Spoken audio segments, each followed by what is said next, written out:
नमस्कार मित्रों। History research point पर आप सभी का स्वागत करता हूं।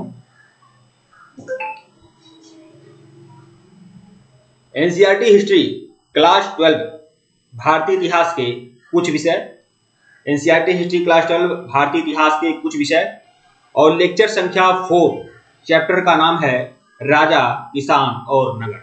तो इस चैप्टर को हम बहुत ही अच्छे तरीके से देख लेते हैं और इसके पहले का वीडियो अगर आप लोगों ने नहीं देखा है तो प्लेलिस्ट में जाइएगा।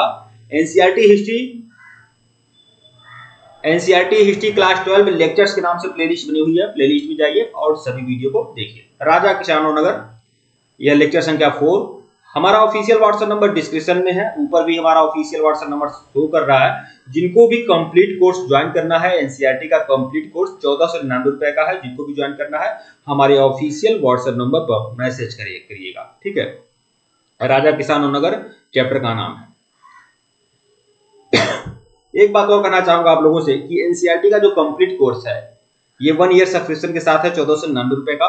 लेकिन अगर आप लोग केवल टीआरई 3 के लिए नोट्स और टेस्ट सीरीज चाहते हैं, केवल नोट्स और टेस्ट सीरीज चाहते हैं टीआरई 3 के लिए, तो आप लोग पेमेंट कर सकते हैं केवल 799 रुपए, केवल 799 रुपए आप लोग पेमेंट कर सकते हैं, आपको नोट्स और टेस्ट सीरीज मिल जाएगी, ठीक है। तो जो लोग गंभीर हैं वो लोग हमारे व्हाट्सएप पर मैसेज कर लीजिएगा।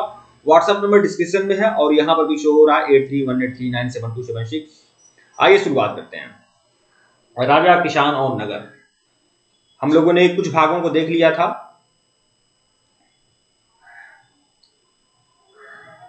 धर्मशास्त्र काल तक हम लोगों ने देख लिया था। आम नागरिक का इतिहास का अन्वेषण। देखिए, दरअसल यह बात है, आम नागरिक का इतिहास।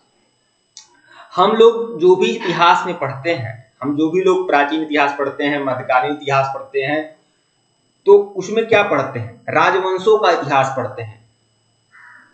बड़े बड़े जो वरिष्ठ लोग रहे हैं, हमारे इतिहास के जो पुरोधा रहे हैं, उनके बारे में हम जानकारी प्राप्त करते हैं। मौर्य वंश, गुप्त वंश, इन सभी वंशों के बारे में पढ़ते हैं। मुगल वंश के बारे में पढ़ते हैं, गुलाम वंश के बारे में पढ़ते हैं। तो जो राज परिवार है, हम उनके बारे में तो पढ़ते हैं, उनका इतिहास तो जानते हैं कि उनकी प्रशासनिक व्यवस्था कैसी थी, सैनिक प्रबंध कैसा था, सामाजिक और आर्थिक स्थिति कैसी थी, एक राज परिवार ने कहां-कहां आक्रमण किया, ठीक है, इसके बारे में पढ़ते हैं। कुल मिलाकर हम लोग राजवंशों के बारे में पढ़ते हैं। लेकिन आम नागरिक का इतिहास क्या है? तो यह जो आपका टॉपिक है, आम नागरिक के इतिहास का अन्वेषण। मतलब भाई, आम नागरिक का भी तो इतिहास है, लेकिन हम सब सिर्फ केवल राज परिवारों का इतिहास पढ़ते हैं। तो उसके बारे में क्या है, तो देख लीजिए। सामान्य लोगों के जीवन का पुनर्निर्माण करने में इतिहासकारों को कठिनाई का सामना करना पड़ता है। भाई, इस कठिनाई को सामना करना पड़ेगा, क्योंकि जो भी हमें विदेशियों के विवरण मिले हैं, जो भी पुराने प्राचीन इतिहासकार रहे हैं, वह क्या है, वह उन लोगों ने जो भी कुछ लिखा है वह राज परिवारों के बारे में लिखा है, राजवंशों के बारे में लिखा है। मुद्राओं से और सिक्कों से, अभिलेखों से जो भी कुछ जानकारियां हमको मिलती है वह राजवंशों के, राज परिवारों के और तत्कालीन राजनीतिक स्थितियों के बारे में जानकारी मिलती है। लेकिन आम नागरिक के इतिहास की जानकारी बहुत कम मिलती है, क्योंकि आम नागरिक के बारे में कभी उस समय के समकालीन लेखकों ने, इतिहासकारों ने, उस समय के राजनीतिकारों ने, कभी उस समय के कवियों ने, साहित्यकारों ने आम नागरिक का इतिहास कभी लिखा नहीं, उसके बारे में बताया नहीं। तो सामान्य लोगों के जीवन का पुनर्निर्माण करने में इतिहासकारों को कठिनाई का सामना करना पड़ता है, क्योंकि सामान्य लोगों ने अपने विचारों और अनुभवों के संबंध में शायद ही कोई वृत्तांत छोड़ा हो। फिर भी इतिहासकार सामान्य लोगों के जीवन का पुनर्निर्माण करने का प्रयास करते हैं, क्योंकि इतिहास निर्माण में इन लोगों के द्वारा ही अहम भूमिका निभाई गई। इस कार्य को पूरा करने के लिए इतिहास विभिन्न प्रकार के स्रोतों का सहारा लेता है। विभिन्न स्थानों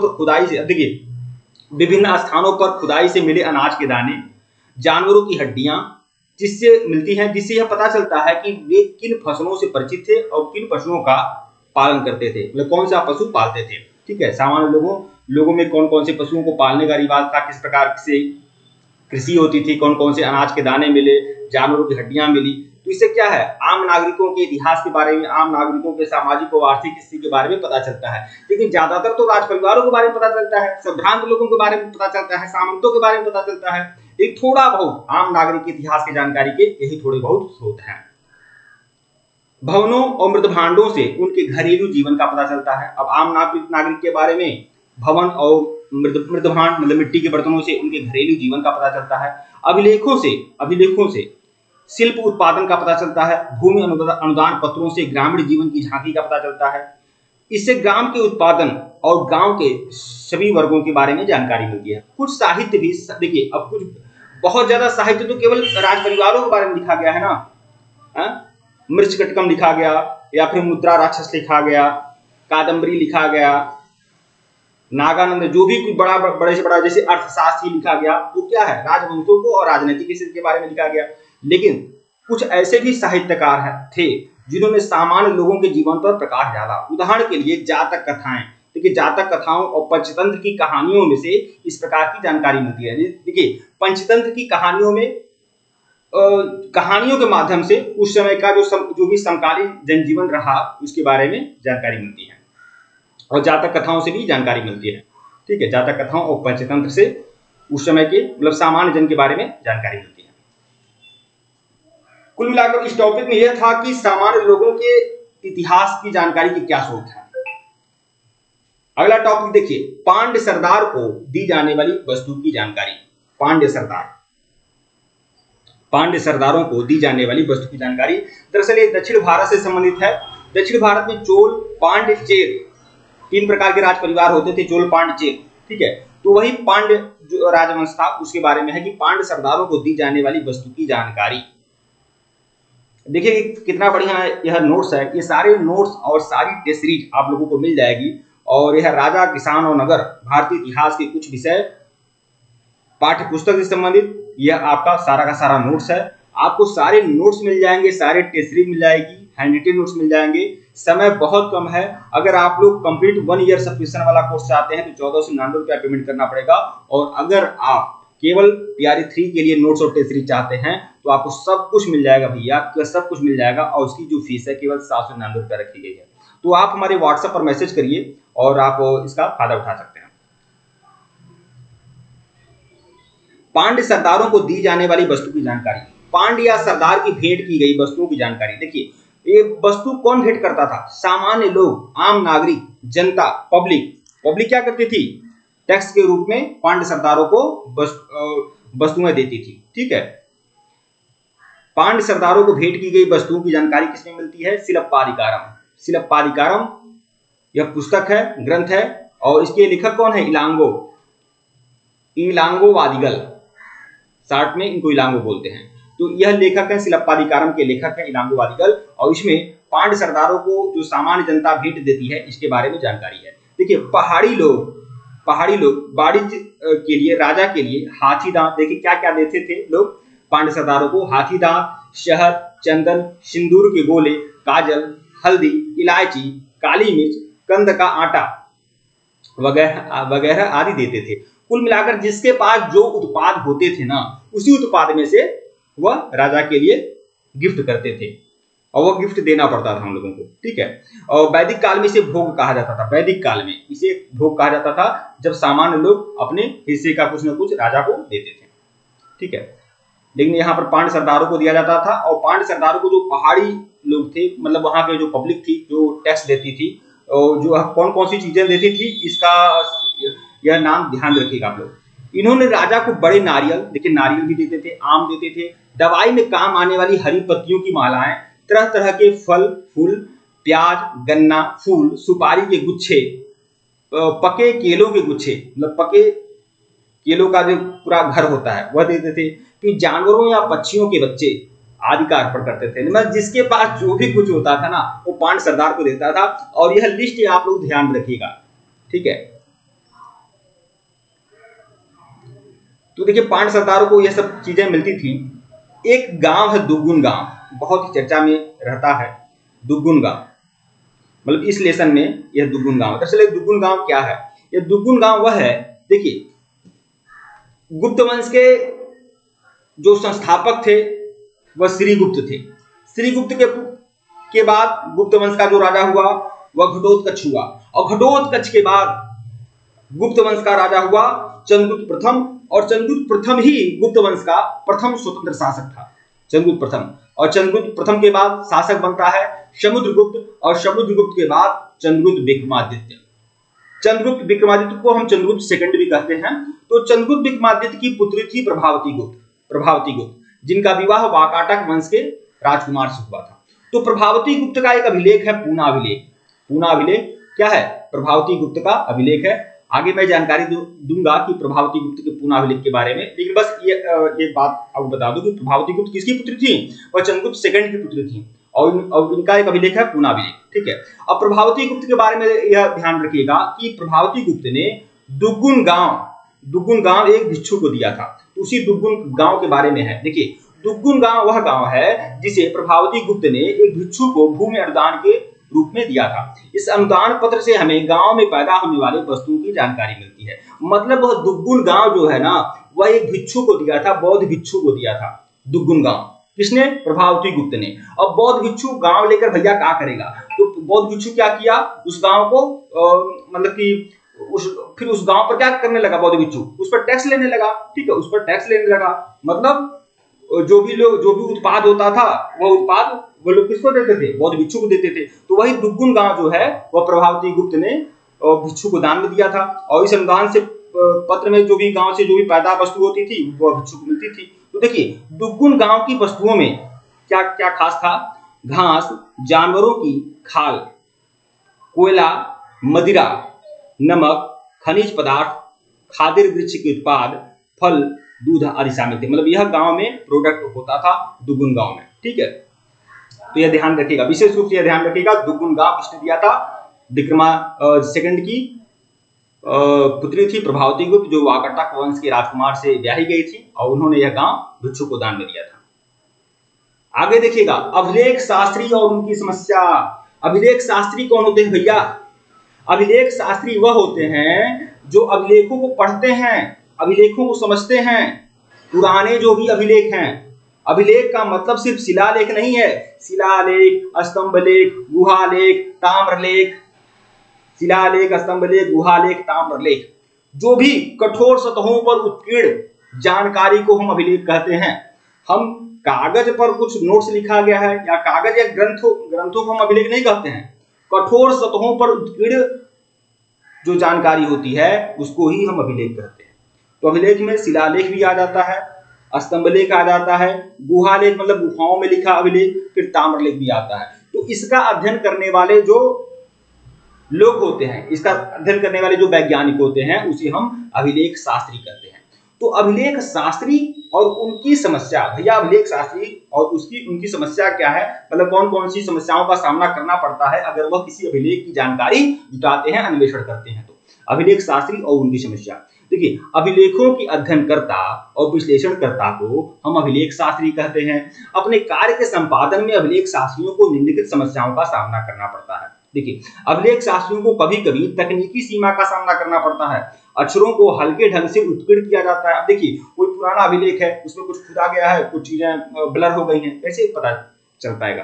तो देखिए, अक्षरों को हल्के ढंग से उत्कीर्ण किया जाता है, जिन्हें पढ़ पाना कठिन होता है। कभी कभी अभिलेखों के कुछ अंश भी नष्ट हो जाते हैं, इससे अक्षर लोप हो जाते हैं, जिस कारण शब्दों, वाक्यों का अर्थ समझ पाना कठिन हो जाता है। तो मतलब अभिलेख शास्त्री को इसकी समस्या क्या है, ये इसमें है। कई अभिलेख विशेष स्थान या समय से संबंधित होते हैं, इससे भी हम वास्तविक अर्थ को नहीं समझ पाते हैं। ठीक है, एक सीमा यह भी रहती है कि अभिलेखों में उनके उत्कीर्ण करने वाले विचारों को बढ़ा चढ़ाकर व्यक्त किया जाता है। अब देख, कुछ ऐसे अभिलेख हैं तो वहां पर विचारों को बहुत ही बढ़ा चढ़ाकर भी उसमें पेश किया जाता है, जो भी उस समय के लोग लिखे होंगे। ठीक है, अतः तत्कालीन सामान्य विचारों से इनका संबंध नहीं होता। फलतः कई बार ये जन सामान्य के विचारों और कार्यकलापों पर प्रकाश नहीं डालते। मतलब जो अगर पुराना कोई ताम्रलेख है या शिलालेख है, तो उसमें राजा जो होते हैं, जो राज परिवार के लोग होते हैं, वो अपनी ही बड़ाई लिखते हैं। मतलब बहुत कम हमें सामान्य जनता के बारे में कम जानकारी मिलती है। ठीक है, जैसे हमारे अशोक के शिलालेख हैं, तो अशोक ने जो काम किया वह तो अशोक के शिलालेखों में है, लेकिन सामान्य लोग क्या कर रहे हैं ये बहुत कम जानकारी मिल पाता है। और किसी भाई कोई भी अगर अपना लेख उत्कीर्ण करवा रहा है तो अपनी जानकारी देगा ना, तो वही बात है। तो यहाँ पर क्या, जन सामान्य के विचारों और कार्यकलापों को प्रकाश नहीं डाल पाते हैं। अतः स्पष्ट है कि सभी अभिलेख राजनैतिक और आर्थिक इतिहास की जानकारी प्रदान नहीं कर पाते। अभिलेखों के अध्ययनकर्ता तथा विश्लेषणकर्ता को हम अभिलेख शास्त्री कहते हैं। अपने कार्य के संपादन में अभिलेख शास्त्रियों को निम्नलिखित समस्याओं का सामना करना पड़ता है। अभिलेख शास्त्रियों को कभी कभी तकनीकी सीमा का सामना करना पड़ता है। अक्षरों को हल्के ढंग से उत्कीर्ण किया जाता है जिन्हें पढ़ पाना कठिन होता है। कभी कभी अभिलेखों के कुछ अंश नष्ट हो जाते हैं जिससे अक्षर लोप हो जाता है, जिस कारण शब्दों वाक्यों का अर्थ समझ पाना कठिन हो जाता है। कई अभिलेख विशेष स्थान या समय से संबंधित होते हैं, इससे भी हम वास्तविक अर्थ को नहीं समझ पाते। एक सीमा यह भी रहती है कि अभिलेखों में उनके उत्कीर्ण करने वाले के विचारों को बढ़ा चढ़ा कर व्यक्त किया जाता है। जो उसमें अभिलेख शायद रिपीट हो गया है, लेकिन आप समझने के लिए समझ सकते हैं कि बढ़ा चढ़ा कर व्यक्त किया जाता है। तत्कालीन सामान्य विचारों से इसका कोई संबंध नहीं होता। मतलब कि जो अभिलेख लिखेंगे, मतलब उनके विचारों को बढ़ा चढ़ा कर तो पेश किया जाता है, लेकिन सामान्य विचारों का लोप, सामान्य जनजीवन के क्या विचार हैं, इसका लोप रहता है। देखिए, अभिलेख कितने प्रकार के होते हैं? शिलालेख, स्तंभलेख। शिलालेख मतलब जो शिलापट्ट पे लिखा गया है। स्तंभलेख मतलब स्तंभ पर लिखा लेख, ठीक है। ताम्रपत्र लेख मतलब तांबे पर लिखा लेख। फिर गुहा लेख मतलब जो गुफाएं हैं उसमें लिखे अभिलेख। फिर मूर्ति लेख मतलब मूर्तियों की संरचना बनी हुई है और फिर यहाँ पर नीचे लिखा हुआ है कुछ, ठीक है, मूर्ति लेख। तो यह देखिए, यह अभिलेखों के प्रकार हैं। मौर्य साम्राज्य। मौर्य साम्राज्य के बारे में देखेंगे। मौर्य साम्राज्य के बारे में मैं आपको जो भी बताऊंगा यह मत समझिएगा बस इतना ही है, बहुत है। लेकिन इस चैप्टर में राजा, किसान और नगर, यह जो आपका चैप्टर है ना, इस चैप्टर में मौर्य साम्राज्य से संबंधित जितनी जानकारी दी गई है, मैं बस वही जानकारी आप लोगों को दूंगा। मौर्य साम्राज्य की जो राजधानी थी वह क्या थी? पाटलिपुत्र थी। इसी नगर में मौर्य साम्राज्य के संस्थापक चंद्रगुप्त मौर्य ने अपने साम्राज्य को चारों दिशाओं में विस्तृत किया था। मौर्य साम्राज्य उत्तरी पश्चिम में अफगानिस्तान। देखिए, मौर्य साम्राज्य बहुत बड़ा साम्राज्य था भैया। आप ये समझ लीजिए, आज का जो भारत है ना, उसमें केरल और तमिलनाडु ही शायद मौर्य साम्राज्य में नहीं थे। और फिर उसके अलावा आज जो पाकिस्तान है ना, वो सब कुछ था। इसके अलावा अफगानिस्तान का इलाका, काबुल, कंधार, हेरात, मकरान वाला जो इलाका था, वह भी मौर्य साम्राज्य में था। इतना बड़ा साम्राज्य था मौर्यों का, ठीक है। तो देखिए, इसमें अफगानिस्तान और बलूचिस्तान से लेकर दक्षिण में सिद्धपुर तक और पूर्व में बिहार से लेकर पश्चिम में सौराष्ट्र तक यह फैला हुआ था। अशोक ने कलिंग को भी जीतकर मौर्य साम्राज्य को अधिक विस्तृत किया था। अगर अशोक ने बौद्ध धर्म नहीं अपनाया होता, शायद बौद्ध धर्म उसके लिए कायरता का काम किया। बौद्ध धर्म देखिए, आक्रांताओं के लिए सबसे बड़ा जो दुर्गति का किया वो बौद्ध धर्म ने किया, ठीक है। अब बौद्ध धर्म को पालन करते हुए लोग अहिंसक हो गए। अब उसके अलावा ये हुआ कि बाहरी लोग अटैक भी करें तब भी यहाँ पर हिंसा का पालन होने लगी। तो जब सम्राट अशोक ने अपना तलवार फेंक कर और जब साधु बन गया सम्राट अशोक, तभी से मतलब उस समय जैसे चंद्रगुप्त मौर्य पहला चक्रवर्ती शासक, फिर उसका पुत्र बिंदुसार चक्रवर्ती शासक, फिर बिंदुसार के बाद चंद्रगुप्त मौर्य अशोक चक्रवर्ती शासक। अशोक के बाद कोई नहीं आया, बिल्कुल नहीं आया, ठीक है। तो ये सम्राट और उसके मंत्रियों द्वारा सीधे राजधानी से संचालित होने वाले शासन को केंद्रीय शासन कहते हैं। इस केंद्रीय शासन के अंतर्गत सम्राट के कार्य, देखिए, सम्राट और उनके मंत्रियों द्वारा सीधे राजधानी से संचालित होने वाले शासन को हम केंद्रीय शासन कहते हैं। इस केंद्रीय शासन के अंतर्गत सम्राट के कार्य मंत्रिपरिषद, न्याय व्यवस्था, सैनिक प्रबंध, पुलिस, गुप्तचर और लोक कल्याणकारी आदि कार्यों का प्रबंध का विस्तृत विवरण मिलता है। सम्राट चंद्रगुप्त मौर्य द्वारा स्थापित शासन व्यवस्था पूर्णतः केंद्रीय शासन व्यवस्था थी। देखिए, एकदम सेंट्रल पे काम होता था। चंद्रगुप्त मौर्य का जो शासन प्रबंध था, एक था सेंट्रल और उसके बाद 5 प्रांत थे, उत्तरापथ, दक्षिणापथ, प्राची, कलिंग और अवंती। कुल 5 प्रांत थे, लेकिन सेंट्रल जो था, केंद्र जो था, वह मजबूत था। संपूर्ण साम्राज्य पर केंद्रीय शासन का नियंत्रण था। इस केंद्रीय शासन का प्रमुख सम्राट था, जो सर्वशक्तिशाली और शासन का केंद्र बिंदु था। वही कानून बनाने की, उन्हें लागू करने की, न्याय करने की अंतिम शक्ति किसके पास थी? वह थी सम्राट के पास। मौर्य साम्राज्य में मंत्रिपरिषद देखेंगे। मौर्य साम्राज्य में मंत्रिपरिषद क्या है? देखिए, कौटिल्य का विश्वास था कि सम्राट राज्य का क्या है? एक पहिया है, ठीक है। बिना सम्राट के कुछ भी नहीं हो सकता। राज्य को सुचारू रूप से चलाने के लिए दूसरे पहिए मंत्रिपरिषद की आवश्यकता है। अब देखिए, कौटिल्य का यह विचार था कि सम्राट, राजा क्या है? वह शासन का पहिया है। क्या? एक पहिया है। और दूसरा पहिया कौन है? दूसरा पहिया मंत्रिपरिषद है, ठीक है, जो अति महत्वपूर्ण मामलों पर सम्राट को परामर्श दे सके, ठीक है। सम्राट मंत्रिपरिषद के सदस्यों को उनकी बुद्धिमत्ता और सचरित्रता देखकर नियुक्त करता था। ये वेतनभोगी होते थे, ठीक है। जो मंत्रिपरिषद के सदस्य होते थे वह वेतनभोगी होते थे, और मंत्रिपरिषद के सदस्यों को कौन नियुक्त करता था? सम्राट ही नियुक्त करता था, ठीक है। मंत्रिपरिषद के निर्णय सर्वमान्य होते थे, मंत्रिपरिषद के निर्णय सर्वमान्य होते थे, लेकिन राजा को अधिकार था मंत्रिपरिषद का सलाह बस लेता था, लेकिन सलाह का पालन भी करता था ज्यादातर राजा, ठीक है। किंतु राजा को विशेषाधिकार भी प्राप्त था, और वो उन निर्णयों को मानने के लिए बाध्य नहीं था। ऐसा प्रतीत होता है कि अति महत्वपूर्ण मामलों पर निर्णय लेने के लिए मंत्रिपरिषद की बैठक बुलाई जाती थी। दैनिक कार्यों के लिए मंत्रिपरिषद को एक अंतरंग सभा, जिसमें देखिए दैनिक कार्यों के लिए किचन कैबिनेट, देखिए जैसे आज हमारे वहां क्या है, हमारे वहां भी मंत्रिपरिषद प्रणाली ही तो है, लेकिन मंत्रिपरिषद के अलावा मंत्रिपरिषद में कुछ ऐसे सदस्य होते हैं जो प्रधानमंत्री बहुत खास होते हैं, 2-3-4 लोग मिलकर कोई निर्णय लेते हैं। तो वैसे ही मंत्रिपरिषद के अलावा एक अंतरंग सभा थी राजा की, जिसमें प्रधानमंत्री होते थे, पुरोहित होते थे, सेनापति होते थे और राजा होता था। बस इतना ही लोग होते थे, ठीक है। प्रधानमंत्री, पुरोहित, सेनापति और राजा मिलकर निर्णय लेते थे। हालांकि मंत्रिपरिषद बहुत विशाल थी, लेकिन इसके अलावा एक मंत्रिपरिषद के महत्वपूर्ण निर्णयों पर मंत्रिपरिषद की एक और अंतरंग सभा थी, प्रधानमंत्री, पुरोहित, सेनापति और राजा। न्याय व्यवस्था देखेंगे कि मौर्य साम्राज्य में न्याय व्यवस्था कैसी थी। चंद्रगुप्त मौर्य ने अपने विद्वान और कूटनीतिक मंत्री चाणक्य के परामर्श से एक श्रेष्ठ न्याय व्यवस्था की स्थापना की थी। आज भी सभ्य संसार में उस न्याय व्यवस्था के मूल तत्वों का अनुकरण किया जाता है। संपूर्ण न्याय व्यवस्था का प्रधान न्यायाधीश कौन होता था? चंद्रगुप्त मौर्य स्वयं। जो सम्राट होता था वही प्रधान न्यायाधीश माना जाता था, ठीक है। उसके नीचे अनेक छोटे न्यायाधीश थे। नगर और जनपदों के लिए अलग अलग न्यायाधीश होते थे। नगर और जनपद के लिए अलग अलग न्यायाधीश होते थे। नगरों में न्यायाधीश, देखिए सर्वोच्च न्यायाधीश कौन था? जो चंद्रगुप्त मौर्य था, ठीक है। और नगरों में जो न्यायाधीश होते थे वह राजुक कहलाते थे। राजुक, इनका नाम ध्यान रखिएगा, राजुक। नगरों में जो न्यायाधीश होते थे उन्हें राजुक कहलाते थे। गांव में पंचायतें भी छोटे छोटे मुकदमों का फैसला करती थी। न्यायालय 2 प्रकार के होते थे, एक दीवानी होता था, दीवानी, ठीक है। दीवानी मुकदमों का फैसला करने के लिए न्यायालय। धर्मस्थी, अब देखिए जो दीवानी मुकदमे सुनते थे न्यायालय, वह क्या थे? धर्मस्थीय कहा जाता था, धर्मस्थीय, ठीक है। और जो फौजदारी मुकदमे जो न्यायालय सुनते थे उनको हम कटक शोधन कहते हैं। कटक शोधन वह न्यायालय जो फौजदारी मुकदमा सुनता था, और धर्मस्थी वह न्यायालय होता था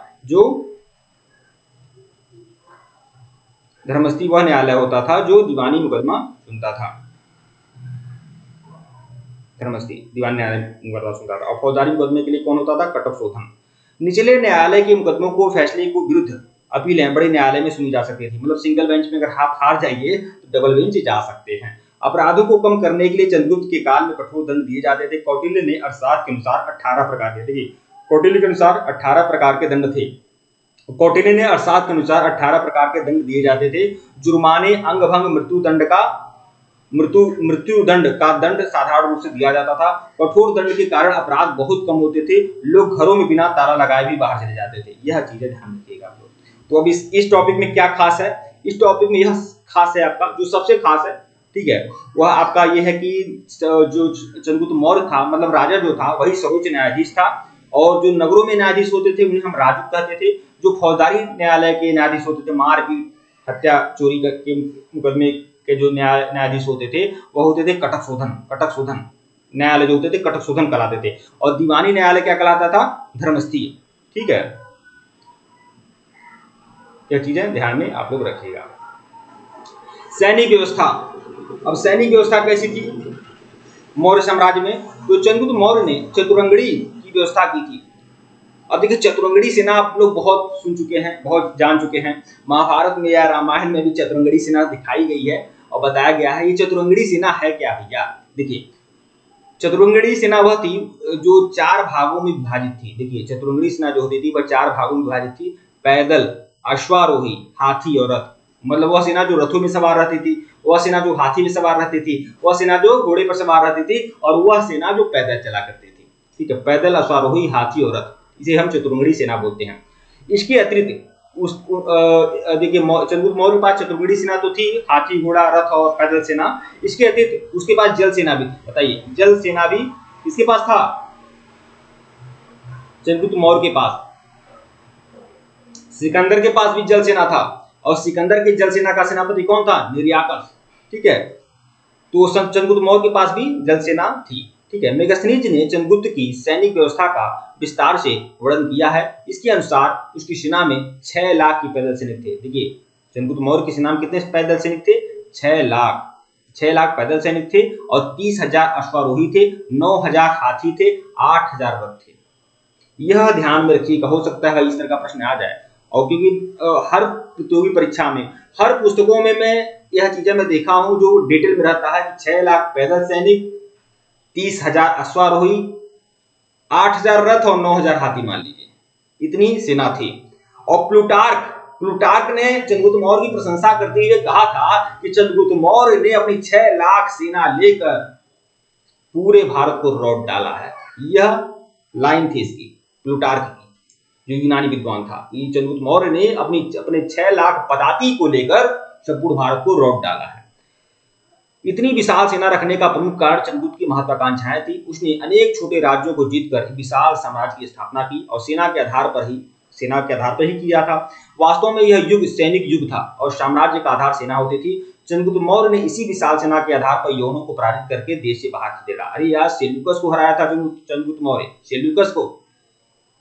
सेल्यूकस को हराने वाला चंद्रगुप्त मौर्य था। कभी सिकंदर वाले रथ को वापस मोड़ दिया था। हमने 16 बार पढ़कर गौरी जिंदा छोड़ दिया था। यहाँ शिवाजी ने माँ जैसा मान दिया था गौहर को भी, कूद पड़ी थी जहां हजारों पद्मिनियां जौहर को भी। हमने सागर की लहरों पे अपने पत्थर तैराए हैं, रावण के घर जाकर हमने अपने पौरुष दिखलाए हैं। सीता जी के सत के आगे धरती को फटते देखा है, राम धनुष के डर के आगे सागर को फटते देखा है। तो वह यह देश है कि जहां पूरे विश्व को जीतने वाला सिकंदर अपने रथ को वापस मोड़ लेता है, और वह सेल्यूकस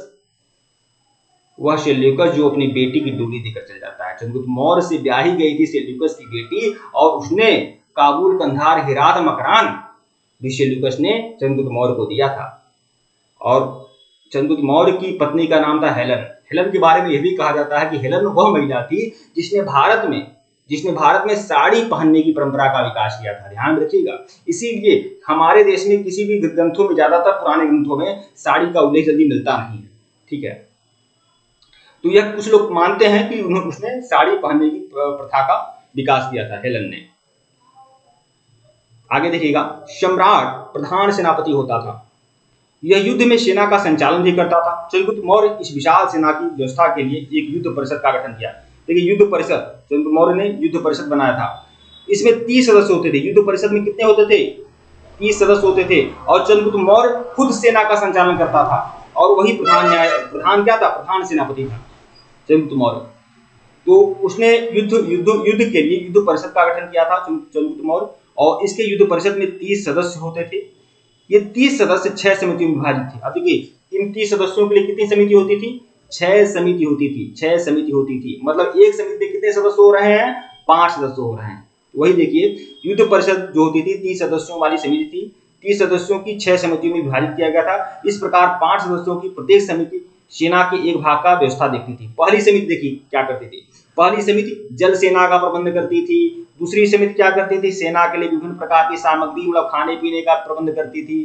ठीक है, तीसरी समिति क्या करती? तीसरी, चौथी और 5वीं और 6वीं समिति देखिए क्रमशः क्या करती थी? पैदल सेना, अश्वारोही, हाथी और रथ सेना का व्यवस्था देखती थी। ये सेनाएं क्या थी? ये सेनाएं अस्थायी थी। ऐसा नहीं तत्काल में इसे मतलब मौके पर इसे बनाया जाता था। यह पूरी तरह से अस्थायी सेना थी। इसका खर्च हमेशा मौर्य साम्राज्य उठाता था। राज्य कोष से सैनिकों को क्या मिलता था? वेतन भी मिलता था। तो यह ध्यान में रखिएगा। ये देखिए कितना बढ़िया नोट्स है। ये सारे नोट्स, ये सारे टेस्ट सीरीज आप लोग को मिल जाएंगे। अगर आप गंभीर हैं तो हमारे व्हाट्सएप पर मैसेज करिए। सारे नोट्स और सारे टेस्ट सीरीज आप लोग ले सकते हैं। अगर आप 1 ईयर सब्सक्रिप्शन का कोर्स चाहते हैं टीजीटी और पीजीटी के लिए, तो केवल 1499 रुपए का कंप्लीट कोर्स है। अभी वैकेंसी आएगी। अभी टीआरई 3 चल रहा है ना, टीआरई 4 भी आएगा, टीआरई 5 भी आएगा। और इतना नहीं, एमआरएस में वैकेंसी आ रहा है, अटल आवासीय विद्यालय में वैकेंसी आ रहा है, उत्तर प्रदेश जीआईसी पीजीटी में वैकेंसी आएगी, एलटी ग्रेड की वैकेंसी आएगी। जो भी वैकेंसी आएगी 1 ईयर तक हर वैकेंसी की तैयारी मैं टीजीटी पीजीटी की कराऊंगा, वो भी केवल 1499 रुपए में। अगर आप करना चाहें तो आप मैसेज कर सकते हैं। और केवल अगर टीआरई 3 का अगर आप नोट्स और टेस्ट सीरीज से अगर आप खुश हैं, वही चाहते हैं, तो इसकी फीस केवल 799 रुपये रखी गई है और सारे नोट्स और सारी टेस्ट सीरीज आपको इसमें भी आपको सारा एनसीईआरटी मिल जाएगा। ठीक है मित्रों, धन्यवाद आप लोग को। लंबी क्लास हो गई, इसे अब बंद करते हैं, क्लोज करते हैं। ठीक है मित्रों, वीडियो को लाइक और चैनल को सब्सक्राइब करिएगा। धन्यवाद।